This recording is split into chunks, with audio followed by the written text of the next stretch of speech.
Once upon a time, there was a man whose wife died, and he had only a little daughter whose name was Maria. Maria went to a school to a woman who taught her sewing and knitting. In the evening, when she left for home, the woman always said to her, "Give your father my kindest greetings." Because of these friendly greetings, the man thought, "She should be a wife for me," and he married the woman. After they were married, the woman became very unfriendly towards poor Maria, for stepmothers had always been that way, and with time she could not stand her at all. Then she said to her husband, "The girl eats too much of our bread. We will have to get rid of her." But the man said, "I cannot kill my child." Then the woman said, Tomorrow take her with you to the country and leave her there alone, so she will not be able to find her way back."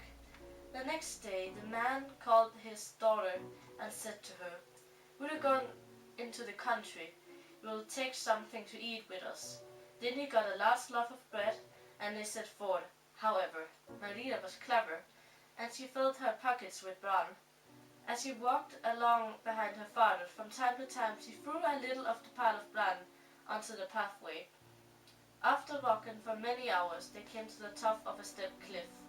Her father dropped a loaf of bread over the cliff, then cried out, "Oh, Maria, our bread fell down." "Father," said Maria, "I will climb down to get it." So she climbed down the cliff and got the bread. But by the time she had climbed down to the top, her father had gone away, and Maria was alone. She started to cry, for she was very far away from home in a strange place, and she thought about the bran and took courage. Following the bran, she finally arrived home again late at night. "Oh, father," she said, "why did you leave me alone?" The man comforted her and talked to her until he had reassured her. The stepmother was very angry that Maria had found her way back, and some time later she again told her husband to take Maria out to the country and abandon her in the woods. The next morning the man called his daughter once again, and they set forth.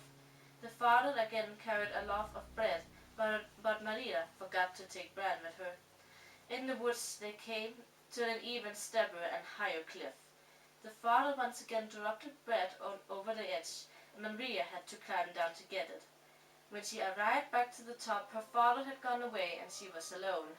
She started to cry bitterly, and she ran one way and the other for a long time, only to find herself even deeper in the dark woods. Evening came, and suddenly she saw a light. She walked towards it and came to a little house. Inside she found a large table of 7 beds, and no one was there. The house belonged to 7 robbers. Maria hid behind a doorway, and soon the 7 robbers returned home. They ate and drank, and then went to bed. The next morning they left, but the youngest brother remained at home in order to cook the food and clean house. And after they left, the youngest brother went out to buy food. Then Maria came out from behind the doorway, swept and cleaned the house, and put the kettle on fire in order to cook the beans. Once again she hid. When the youngest brother returned home, he was amazed to see everything so clean, and when his brother came back, he told them what had happened. They were all astonished and could not imagine how it had happened. The next day, the second brother remained at home alone. He pretended he was going away, but he returned at once and saw Maria, who had come out again to clean the house. Maria was frightened when she saw the robber. "Oh," she begged, "for heaven's sake, don't kill me." "Who are you?" asked the robber. Then she told him about her wicked stepmother and how her father had abandoned her in the woods, and how for 2 days had been hidden behind the doorway. "You don't have to be afraid of us," said the robber. "Stay with us and be our sister, and cook, sew, and wash for us." When the other brothers returned home, they were satisfied with this, so Maria stayed with the 7 robbers, did their housekeeping, and was always quiet and delighted. One day she was sitting by the window sewing. An poor old woman came by and asked for alms. "Oh," said Maria, "I don't have much, for I myself am poor. I'm a poor, unhappy girl, but I will give you what I have." "Why are you so unhappy?" asked the beggar woman. Then Maria told her how she had left home and had come here. the poor woman went forth and told the wicked stepmother that Maria was still alive. When the stepmother heard that, she was very angry, and she gave the beggar woman a ring that she was to take to poor Maria. The ring was a magic ring. 8 days later, the poor woman came back again to Maria to beg for alms. When Maria gave her something, she said, "Look, my child, I have a beautiful ring. Because you have been so good to me, I want to give it to you." Suspecting nothing, Maria took the ring, but when she put it on her finger, she fell down dead. When the robbers came home and found Maria on the floor, they were very sad and they cried bitterly for her.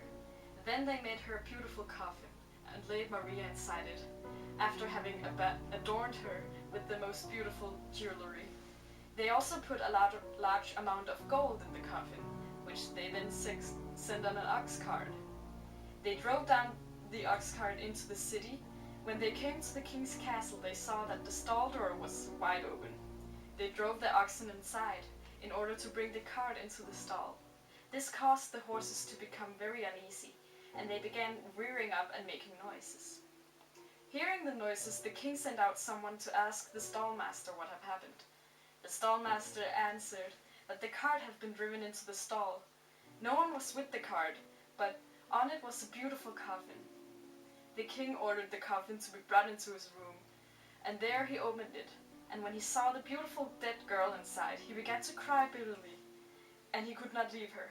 He had 4 large wax candles brought and had them placed at the 4 corners of the coffin and lit. Then he sent everyone out of the room, barred the door, and fell on his knees before the coffin and wept hot tears. When it was time to eat, his mother sent for him, asking him to come. He did not answer at once, but instead wept all the more vehemently. Then the old queen herself came and knocked on the door and asked him to open it, but he did not answer. She looked through the keyhole, and when he saw her son was kneeling next to a corpse, she had the door broken down. However, when she saw the beautiful girl, she herself was very moved, and she leaned over Maria and took her hand. Seeing the beautiful ring, she thought it would be a shame to let it be buried along with the corpse, so she pulled it off. Then all at once the dead Maria came to life again. The young king said joyfully to his mother, "This girl shall be my wife." The old queen answered, "Yes, so shall it be," and she embraced Maria. Thus Maria became the king's wife and the queen.